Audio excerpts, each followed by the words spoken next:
Yo geng, korang pernah nampakkan gambar atom yang macam sistem suria kecil tu, dengan elektron yang pusing-pusing keliling nukleus macam planet pusing keliling matahari? Tapi betul ke atom berfungsi macam tu? Spoiler alert, tak ada maknanya. Bro, hari ni kita nak korek kenapa analogi popular ni mengarut dan macam mana atom tu sebenarnya. Aku nak betulkan beberapa salah faham yang paling degil dalam pendidikan sains. Dan hari ni, kita spar dengan atom dan kenapa dia bukan macam sistem suria kecil. Jom kita imbas balik kejap, dalam awal abad ke-20. Saintis macam Ernest Rutherford dengan Niels Bohr dulu pening kepala nak figure out macam mana rupa sebenar bahan binaan halus ni. Rutherford buat eksperimen kerajang emas dia yang famous tu dan jumpa yang atom ada pusat kecil yang padat, nukleus, dengan elektron yang berlegar kat sekeliling dia. Lebih kurang macam planet keliling matahari le.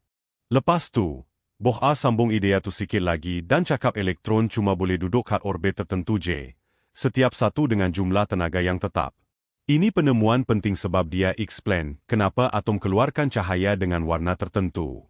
Bila elektron lompat dari orbit tenaga tinggi ke rendah, dia akan keluarkan cahaya, dan warna cahaya tu bergantung pada beza tenaga. Cool kan? Tapi model Bohr ni ada limit dia. Okey le untuk atom hidrogen yang simple, tapi susah sikit dengan yang lebih kompleks. Sekali pandang, idea sistem suria ni macam menarik le juga. Kau ada benda berat kat tengah, matahari atau nukleus, dan benda kecil sikit, planet atau elektron, yang pusing keliling dia. Contohnya, oksigen ada 8 elektron, sama macam sistem suria kita ada 8 planet. Perbandingan yang kemas dan mungkin sebab tu dia melekat kat kepala kita dengan buku teks sekali.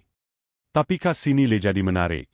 Walaupun gambar ni senang nak bayangkan, dia tak berapa betul kalau kau tengok sains yang sebenar, fizik semua benda ni. Mari kita bedah kenapa atom sebenarnya bukan sistem suria mini. Lepas tu, kita ada seperaturan yang berbeza. Planet ikut apa yang kita panggil mekanik klasik. Maksudnya, kalau kau tahu kat mana planet tu dan berapa laju dia bergerak, kau boleh kira dengan agak tepat keseluruhan trajektori dia. Elektron pula, dia main ikut peraturan mekanik kuantum. Dia orang tak ada trajektori yang tetap macam tu. Sebaliknya, dia orang wujud dalam keadaan kebarangkalian yang agak kabur, digambarkan dengan benda yang dipanggil fungsi gelombang. Agak pening sikit. Aku tahu. Mula-mula, daya yang terlibat kat sini lain gila. Kat sistem suria kita, grafiti yang pegang planet kat orbit dia keliling matahari. Tapi kat atom, daya elektromagnet yang buat kerja berat. Nukleus yang berkas positif ada tarikan kuat kat elektron yang berkas negatif. Grafiti? Alahai, kat ladle atom dia lemah nak mampus, jadi memang tak ambil kira pun. Dan dengan sini, kalau atom betul-betul macam sistem suria mini, dia orang takkan wujud pun. Ikut fizik klasik, elektron-elektron tu akan terus hilang tenaga dan berpusing masuk ke dalam nukleus dalam sekelip mata, menyebabkan atom tu runtuh. Tapi atom tu stabil, yang tunjuk kat kita yang kat ladle kuantum ada benda lain yang fundamentalnya berbeza. Dan dengan sini, kalau atom betul-betul macam sistem suria mini, dia orang takkan wujud pun. Ikut fizik klasik, elektron-elektron tu akan terus hilang tenaga dan berpusing masuk ke dalam nukleus dalam sekelip mata, menyebabkan atom tu runtuh. Tapi atom tu stabil, yang tunjuk kat kita yang kat ladle kuantum ada benda lain yang fundamentalnya berbeza. Jadi, kalau dia orang tak orbit, apa sebenarnya yang elektron buat? Dalam dunia mekanik kuantum moden, elektron duduk kat kawasan yang dipanggil orbital. Bayangkan dia orang macam ruang 3 dimensi kat mana, ada kebarangkalian tinggi nak jumpa elektron kat situ. Contohnya, jenis orbital yang paling simple, dipanggil orbital S, ialah sfera keliling nukleus. Elektron boleh ada kat mana-mana dalam sfera tu, tapi kita tak boleh pinpoint exactly kat mana dia pada masa tertentu. Kekaburan ni disebabkan oleh benda yang dipanggil prinsip ketidakpastian Heisenberg, yang basically cakap kita tak boleh tahu posisi tepat dengan momentum tepat elektron serentah. Macam cuba tangkap lala dalam bilik gelap, kau tahu dia ada kat situ, tapi kau tak boleh cakap exactly kat mana dia sekarang dan dia nak pergi mana lepas ni dengan kepastian total. Kadang-kadang korang dengar analogi pasal kipas yang pusing laju gila. Bila-bila dia pusing supir laju, dia nampak macam bulatan kabur, dan kau tak boleh betul-betul cakap setiap bilah tu kat mana pada masa yang tepat. Itu bagi kau idea kasar pasal awan elektron, kat mana elektron tu macam tersebar keliling nukleus. Sekarang, penting untuk ingat yang analogi kipas tu sendiri pun tak perfect. Bilah kipas ada posisi yang tetap setiap masa, walaupun kita tak nampak dia orang dengan jelas. Itu fizik klasik. Tapi untuk elektron, posisi dia orang memang fundamentalnya tak pasti sebab mekanik kuantum. Dia orang tak ada trajektori kecil yang kemas macam bilah kipas. Jadi, kipas tu cuma cara simple nak visualisasikan idea awan kebarangkalian, tapi dia tak tangkap semua keanehan mekanik kuantum.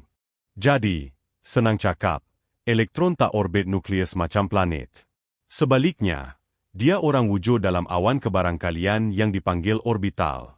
Macam dia orang boleh ada kat banyak tempat serentak sampai kita betul-betul cuba cari dia orang. Orbital-orbital ni ada macam-macam bentuk dengan saiz, bergantung pada ladle tenaga elektron tu. Ada yang bentuk sfera, macam orbital S, ada pula yang macam dumbbell, orbital P, atau macam daun semanggi, orbital D.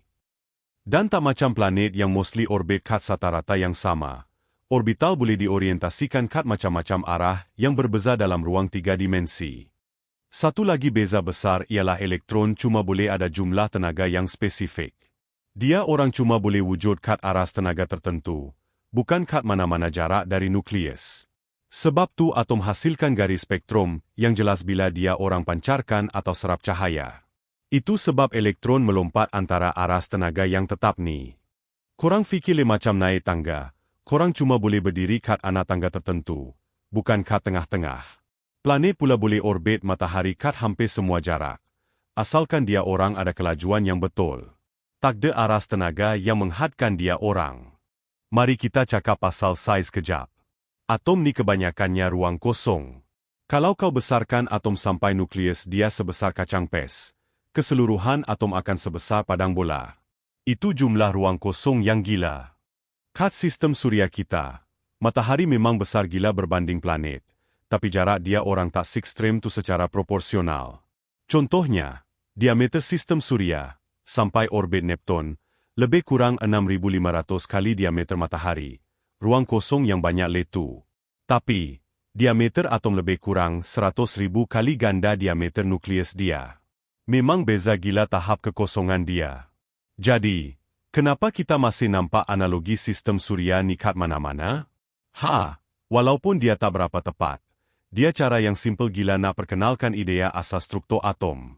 Dia tolong kau bayangkan nukleus kat, tengah dengan elektron kat sekeliling dia sebelum kita masuk dunia mekanik kuantum yang jauh lebih kompleks. Tapi nak betul-betul faham macam mana atom tu, kita kena move on dari gambar simple tu dan terima sifat kuantum dia orang. Okey geng, mari kita buat ringkasan cepat. Atom bukan macam sistem suria mini sebab dia orang dipegang oleh daya elektromagnet, bukan grafiti. Elektron wujud dalam awan kebarangkalian, orbital, bukan kat orbit yang tetap. Elektron cuma boleh ada aras tenaga yang spesifik, diskret, tak macam orbit planet yang berterusan. Keanehan mekanik kuantum, macam prinsip ketidakpastian dengan dualiti gelombang zarah, memang tak terpakai kat sistem suria. Jadi, walaupun analogi sistem suria ni titik permulaan yang berguna, penting gila untuk korang sedar yang dunia atom yang sebenar jauh lebih pelik dan lebih menarik. Sekarang korang dah tahu yang atom bukan macam sistem suria mini. Konsep sains lain apa pula yang korang pernah persoalkan? Kongsi pemikiran korang dengan salah faham lain yang korang pernah jumpa kat ruangan komen kat bawah. Mari kita belajar dan teroka sama-sama. Dan ingat, persoalkan segalanya dan terus belajar. Jumpa korang dalam video seterusnya.